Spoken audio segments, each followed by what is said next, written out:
Black and Gold Blitz right here on FanStream Sports, powered by DSP Media. Thanks so much for tuning in tonight. Appreciate that. I'm Jeff Thidoff. Tito, you can call me. Follow me on Twitter @ThitHappens. Lots to talk about today. We are inching ever so close to the start of the NFL regular season. The Steelers have one preseason game left. It will be against Carolina on Thursday night. And so, I don't know what to expect out of that game. Rodgers isn't playing again. We'll talk about that in a minute. Anyway, though, I want to talk about some good news. I think it's good news. Good, kind of. Cam Heyward is back-ish. So Cam Heyward doing the hold-in thing, and he is participating now in some individual drills and some team drills. ESPN's Brooke Pryor said it doesn't mean they're any closer to a deal. It doesn't sound like they are, but the fact he's doing that is a good sign. I understand a deal's not close yet, but the fact he's doing that, I think, is a positive step. The hold-in is a popular thing this year. A lot of players are, or not a lot, some players are holding in as opposed to holding out to avoid the fines. But we'll see what happens with Cam Heyward. Now, Heyward last year was one of the oldest first-team All-Pros of all time.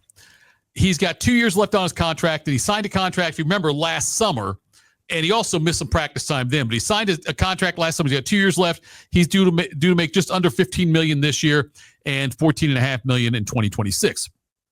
So he signed that deal, and since he signed that deal, there's been some pretty big deals signed among defensive linemen, and that's decided Cam, although Cam's not looking to reset the market, he's just looking for a personal market correction. Cam Heyward last year, he tied his best year ever as far as tackles go with 36. He had 8 sacks, and he also, and this was the best he's ever done as far as batting down passes, he knocked down 11 passes last year. So Cam Heyward had a fantastic year last year. The Steelers need to get this done. They need to find a way to make sure Cam Heyward is out there from week 1. Heyward's a pro, like a true pro. He's staying in shape, I'm sure. He doesn't need a full training camp to be ready for week 1. You've seen it before with other older players in football and also other sports too, that don't need the same kind of prep work that a younger player needs. But Cam Heyward is a very important part of the Steelers' success this year. Their defense is going to be elite. It'll be great without him. It'll be elite with him. They need Cam Heyward out there. The Steelers, typically, if you're a good soldier and you're not crazy, they'll get it done. The Le'Veon Bell thing was, Le'Veon Bell, you had the Antonio Brown stuff that went on. And we'll talk more about some of the receiver stuff later on. But nonetheless, I think the Steelers and Cam Heyward will figure this out. Cam Heyward, I don't think wants to miss games. I think he realizes any year could be his last year. The Steelers are in win now mode.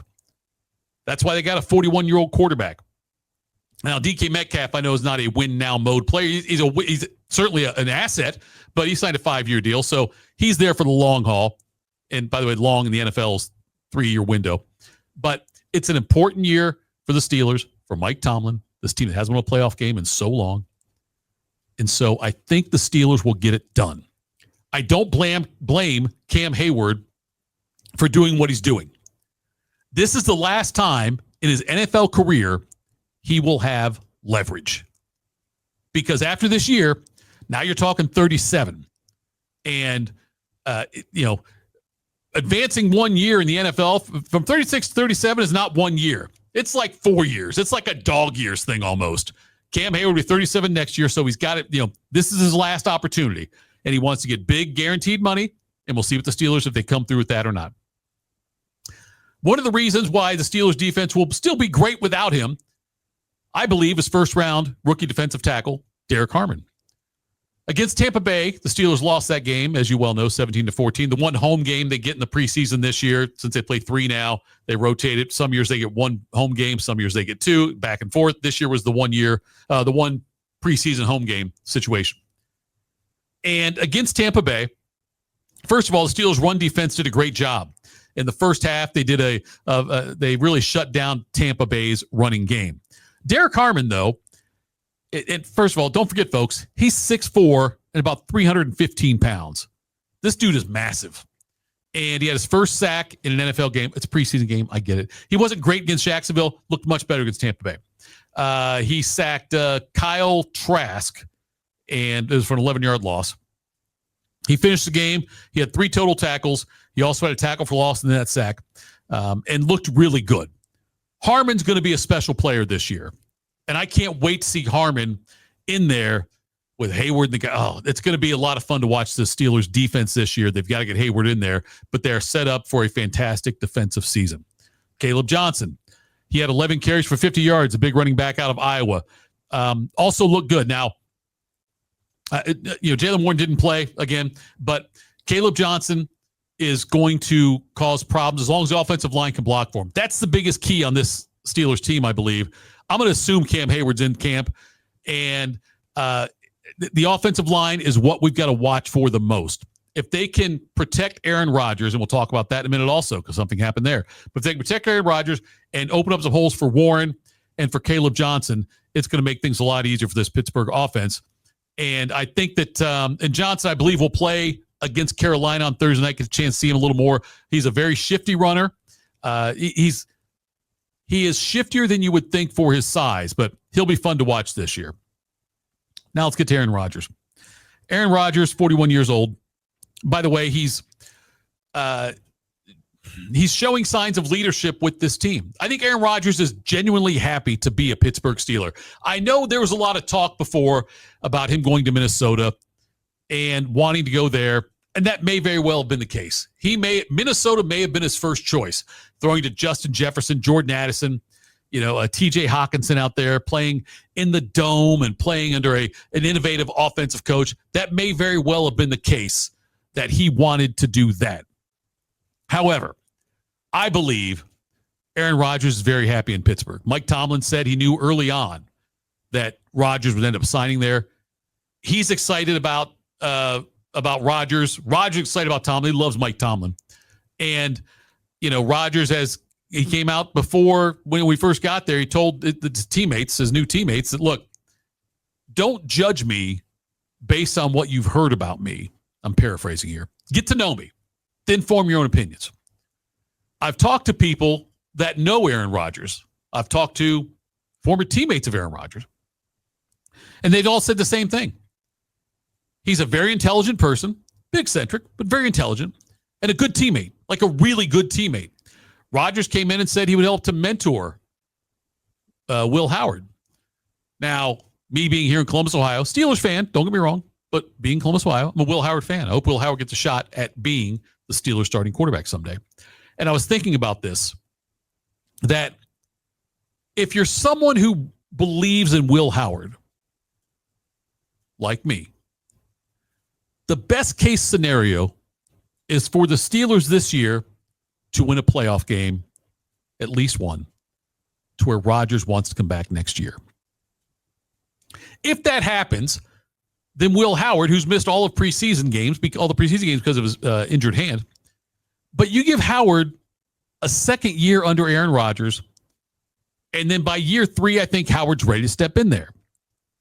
If things go south with Pittsburgh and Aaron Rodgers this year, let's say they go 7-10, and Rodgers says, you know what, I'm hanging it up. I'm not, Rodgers shows he doesn't have any more. If that were to happen, then the Steelers are going to be quarterback hunting in next year's draft for a first-round pick, and a first-round pick will typically get the nod over a third-round pick from the previous year. Or fifth-round pick, previous year. Fifth-round pick, yeah.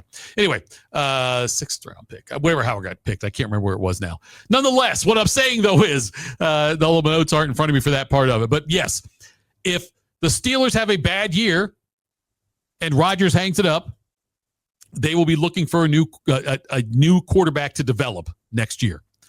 But if Rodgers plays well, the Steelers play well, and he comes back for another year, which I hope he does. I think he's aging well. Then that lends itself to Will Howard potentially being the starting quarterback after Aaron Rodgers. Now, keep in mind, Rodgers got hurt in that first game of the season 2 years ago. Tore his Achilles. Rehabbed, came back last year. Did not look good for the first half of last year, first 7 games or so. Did not look good. but then played really well the last 10. In the last 10 games, 18 touchdown passes, 4 interceptions, quarterback rating over 97, and I think he completed 66% of his passes. That, just extrapolate that out to 17 games. And the reason I'm telling you this is you look at the time for recovery on an Achilles tear. For a guy Rodgers' age, it's about right. Matter of fact, as far as when he started playing well again, probably a little ahead of schedule as far as playing well and being healthy. You've seen Kirk Cousins, he struggled coming back from the Achilles with Atlanta, never got a chance to really come back and do anything with it. Rodgers, though, look, I think Rodgers could end up having a fantastic year this year for Pittsburgh. So I believe that, I think we're going to see the Rodgers that we saw the last 10 games of last year versus the Rodgers we saw in the 7 games prior. Because in the 7 games prior, he looked washed. Looks much better now. Looked much better, at the end of the season there. And he's saying all the right things. He's mentoring Will Howard, which is a great thing. I'm excited about Aaron Rodgers in a Steelers uniform this year. I'm excited about Rodgers and Mike Tomlin's relationship. I'm excited to see what they will do this upcoming season. Rodgers even has been a leader, even though he's not playing around the preseason. He, in a game the other day, when I think it was Skylar Thompson, I think it was, got sacked. And Rodgers goes out and starts yelling at the offensive line, like, you can't let that happen. Do not let that, don't you ever let that happen again, is what he said to the offensive line. We got to protect each other. This is on, I got this off CBS Sports. You guys are the policemen out here on the field. You're the big brothers out there. You protect everybody from DK to me to whoever's in their quarterback, whoever's in their running back. I don't care if it's preseason practice, whatever. You got to protect them. Rodgers is a leader. Too many people outside of the NFL, reporters, you might think he's crazy. He's a leader. I'm excited about what the Steelers are going to do this year. Speaking about some of the Steelers moves now, Rock Taylor, the wide receiver, was a free agent signee out of Memphis, wide receiver. They have released him. He looked pretty good early in camp, but just it wasn't. There's not enough spots on the roster for it. So they released him, and now I'm wondering about this number 2 receiver for Pittsburgh. Because I'm not sure who it's going to be. I don't know who the second leading receiver is going to be. It could be Jonnu Smith, the tight end they got from Miami just now. He was great last year in the second half of the season for Miami. It could end up, a tight end might end up being the second leading receiver on this team. Hell, it could be Jaylen Warren. I'm not sure. They're still trying to establish, who's going to be that number 2 guy. One guy that's been thrown around, and he kind of put his own name out there, I think. I don't think anybody necessarily reported this. I think he reported it. Odell Beckham Jr. Odell Beckham Jr. Has shown, obviously, outstanding flashes of talent. And he was great in the Super Bowl with the Rams before he got hurt and had to leave the game and missed, obviously, a lot of time after that. I don't know what he has left in the tank. But what's interesting to me, I don't think OBJ will get signed. But if the Steelers are interested, that tells me Tomlin believes in OBJ as far as his attitude. Attitude's a bad. See, you say attitude and it comes across the wrong way. As far as his demeanor, let's put it that way, his focus. OBJ, let's go back a little bit. The Steelers, we know historically, the Steelers know when to get rid of crazy. They know when it's time to cut bait with somebody. They knew with Le'Veon Bell, we're not going to commit this much money in this many years to this guy. Le'Veon Bell regrets that. He held out, was never the same, did not make anywhere near the money he thought he'd make. Antonio Brown, same. Antonio Brown was never the same after he left Pittsburgh. Never the same. Plaxico Burress. It's just the Steelers. The Steelers are good. And Deontay Johnson, who will talk. Deontay Johnson, by the way, we'll do this now. Deontay Johnson, somebody else who was whining and complaining about how many balls he was getting and whatnot. And so then he goes away, goes to Carolina, doesn't pan out there. He's in Cleveland. Looked good in Cleveland early on, but now looks like he could be cut. Deontay Johnson is somebody who could be on the outside looking in Cleveland, which would just, again, prove Pittsburgh knows when to cut bait with somebody. If they believe OBJ is not in that mold and still has something left to offer, I trust in Tomlin. I'm not saying I trust in OBJ. Me saying that I would love the OBJ signing, I would tell you that I am optimistic because Tomlin signed off on it, because the Steelers signed off on it. They are so good. Look through their history. They are so good at recognizing people that fit. In Tomlin, there's a certain type of player that fits. And he's usually pretty good. And when someone doesn't fit anymore, the Steelers cut bait. They get rid of him. Robert Woods, a veteran receiver who I thought could play a decent role on this team. He might be in trouble. He might be on the chopping block. 33 years old. I don't know if he's in their long-term plans, but Robert Woods, somebody that signed him, I thought this guy could make an impact, and I fear he'll be on the chopping block. But there's a lot to, Thursday's game, and we'll see what happens there, and then all the cuts get made before the Steelers get ready for their season opener at the Jets. John Breach from CBS Sports did an exercise, and he went through and predicted when every NFL team will lose for the first time this season. So he went through and did that, and he's got the Steelers as one of the final two teams to remain unbeaten. He's got the Steelers staying undefeated until they lose to the Bengals in Week 7 on a short week on the road at Cincinnati. Let's run through these games first. Pittsburgh opens up at the Jets. They host Seattle, at New England, play Minnesota overseas, then the bye week, then they host Cleveland. How excited would you be if Pittsburgh's 5-0 at that point? I think if they're 4-1, I'll be excited. But I'm not sure where that loss would be. I'm looking through things, and I was trying to think, I thought 5-0 would be great, but they could be 4-1. But then I started looking, say, you know what? They should beat all 5 of those teams. I think they'll be favored in all 5 of those games. That takes us to Week 7 at Cincinnati on a Thursday night. That'll be a tough game. But for Pittsburgh, though, it's imperative they get off to a fast start. 4-1 would be great. 5-0 has to be greater. But they can't, if they're 3-2 after those 5 games, I will consider that to be a failure. By the way, the last undefeated team that John Breach had for CBS Sports was Buffalo, but they had the Steelers going 5-0 before losing, as far as they went week by week and how far people would go before they lost. And that's the one that he had Pittsburgh losing was in Week 7. So it'll be interesting to see if that all plays out that way. So excuse me. But anyway, so we'll keep an eye on that. One of the stats they threw out there when they were talking about this was AFC North teams are 3-13 when forced to play a game, primetime game on the road against another AFC North team. So the odds are against the Steelers, who are as far as bucking that 3-13 trend. We'll see what happens, though. Thanks so much for tuning in, folks. I appreciate it. We are so close to football season.